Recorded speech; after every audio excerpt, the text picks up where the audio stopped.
Assalamualaikum warahmatullahi wabarakatuh. Ketemu lagi ya kita di semester 2 ini. Uh, Semoga sehat selalu dan kita berdoa semoga pandemi ini benar-benar berakhir dan kita bisa belajar di sekolah seperti sebelum-sebelumnya. Oke, untuk pembuka pada awal semester 2 ini ada materi barisan dan deret, di mana hari ini kita belajar tentang barisan aritmatika. Baik, adapun kompetensi dasar pada pertemuan kita kali ini untuk pengetahuan itu adalah mengeneralisasikan pola bilangan dan jumlah pada barisan aritmatika dan geometri. Kemudian ada kompetensi dasar KD untuk keterampilannya, yaitu menggunakan pola barisan aritmatika atau geometri untuk menyajikan dan menyelesaikan masalah kontekstual, termasuk pertumbuhan, peluruhan, bunga majemuk, dan anuitas. Nah, pada pertemuan kita kali ini ada tujuan pembelajaran yang harus kita capai. Yang pertama, dapat mengetahui urutan bilangan yang termasuk barisan aritmatika. Kemudian, dapat menentukan nilai dari suku yang ditanyakan pada barisan aritmatika. Dan tujuan pembelajaran kita yang terakhir adalah kalian dapat membuktikan rumus suku ke N barisan aritmatika. Baik, sebelum kita masuk ke materi tentang barisan aritmatika, silakan kalian saksikan video berikut ini.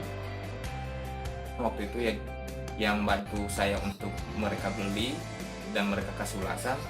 Nah, dari bulan ke bulan akhirnya ada pembeli, walaupun waktu itu masih 1 sebulan, 2 sebulan. Nah, lama-lama hari demi hari, bulan demi bulan, akhirnya terus lancar sampai saat ini setiap hari laku minimal 30 piece sampai 50 piece per harinya. Jadi kalau dihitung per bulan itu bisa mencapai 900 sampai 1300 piece laku per bulan. Baik, setelah kita saksikan video tadi, jadi ini pengusaha ya, pengusaha yang menjual suatu produk, anggaplah buku, yang setiap harinya buku yang pengusaha tersebut jual itu sebanyak, kan tadi dikatakan di video 30 sampai 50 piece per hari. Kita ambil andai kata setiap harinya dia harus memenuhi kebutuhan pelanggan itu 35 piece buku per hari. Jadi tiap harinya nambah 35 piece. Hari pertama nambah 35, kemudian hari kedua harus nambah 35 lagi dari sebelumnya gitu ya. Hari ketiga juga seperti itu. Nah, kalau tadi dikatakan bahwa 1 bulan itu bisa sampai 900-an piece gitu. Bagaimana pada hari ke-45 misalkan? Berapa banyak buku yang harus pengusaha tersebut siapkan jika tiap harinya buku tersebut pelanggan bertambah 35, peminatnya minta buku nih tiap hari 35, tambahannya 35. Jadi pada saat hari ke-45 pengusaha tersebut harus mempersiapkan berapa banyak buku agar kebutuhan pelanggan tersebut terpenuhi. Nah, kalau begitu kan susah ya kita mau hitungnya, aduh ditambah 35, ditambah 35, ditambah 35. Nah, kapan baru selesai kalau kita menghitung secara manual? Oleh sebab itu, disitulah fungsi dari pelajaran kita hari ini. Kita akan menghitung menggunakan aturan dari barisan aritmatika. Oke, sebelum kita masuk materi ya, untuk barisan aritmatika, misal nih, nah apakah yang dimaksud dengan barisan bilangan? Jadi barisan bilangan adalah kumpulan bilangan yang memiliki urutan dan disusun menurut pola tertentu. Ingat ya, memiliki urutan dan disusun menurut pola tertentu. Oke, contoh ibu punya beberapa barisan bilangan. Yang pertama 4, 11, 18, 25. Kemudian barisan bilangan yang kedua itu 3, 6, 12, 24. Yang ketiga ada 1, 1, 2, 3, 5. Kemudian yang terakhir ada 8, 19, 30, 41. Nah, dari barisan tadi, ini yang pertama ya, 4, 11, 18, 25. Oke, 4 ini bisa kita katakan dia sebagai suku pertama atau kita lambangkan dengan huruf A. Nah, jika 4 adalah suku pertama, maka 11 adalah suku kedua. Nah, 18, ya benar sekali bahwa 18 adalah suku ketiga yang dilambangkan dengan U3. Berarti 25 adalah ya tepat U4. Nah, begitu juga dengan 3 bahwa 3 itu adalah U1 atau A, 6 itu U2, kemudian 12 itu adalah U3, 24 adalah U4, begitu seterusnya ya. Jadi kalau misalkan nanti bilangannya ada 10, berarti yang terakhir itu adalah suku ke-10 atau kita lambangkan dengan U10. Oke, kita lanjutkan. Nah, ini tadi bahwa 4 adalah U1 atau sama dengan A. Jadi suku pertama itu bisa kita lambangkan sebagai A. Nah, bagaimana mengecek pola bilangan? Nah, yang pertama untuk kita tahu, kan tadi sudah dikatakan barisan bilangan itu ada pola tertentunya. Nah, bagaimana kita mengecek pola bilangannya? Nah, kita coba dulu dengan mencari selisih. Kita lambangkan selisih itu dengan B. Nah, untuk mencari selisih adalah U2 dikurang dengan U1. Kalau dari barisan yang kita punya, U2-nya adalah 11, U1-nya adalah 4, 11 dikurang 4 adalah 7. Kemudian kita cek lagi. Nah, sama enggak polanya? Suku ketiga. Jadi suku kedua kurang suku ke-1 atau suku ketiga kurang suku kedua atau suku keempat kurang suku ketiga. Begitu seterusnya. Atau 6 suku ke-6 dikurang suku ke-5. Oke, kita lanjutkan. Begitu juga dengan barisan bilangan 3, 6, 12, 24. Jadi suku kedua yang 6 ini, suku kedua 6 dikurang dengan suku pertama itu, atau suku ketiga dikurang dengan suku kedua hasilnya 6, atau suku keempat dikurang suku ketiga. Begitu juga untuk ini ya.